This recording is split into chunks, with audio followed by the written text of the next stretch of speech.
Pimpinan Pondok Pesantren Al Zaitun Indramayu Syekh Banji Gumilang tak terima bila ponpes miliknya disebut sesat.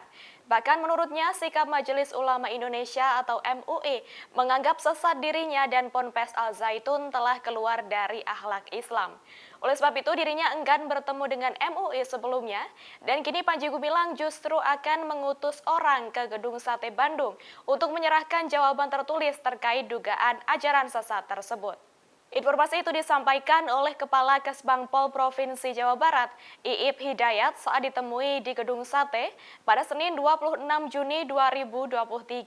Sesuai surat keputusan atau SK Gubernur Jabar, tim investigasi masih memiliki waktu hingga Selasa 27 Juni untuk melakukan konfirmasi kepada Panji Gumilang. Dari tenggat waktu itu didapatkan informasi bahwa akan ada utusan dari pihak Ponpes Al Zaitun yang akan membawa berkas untuk jawaban.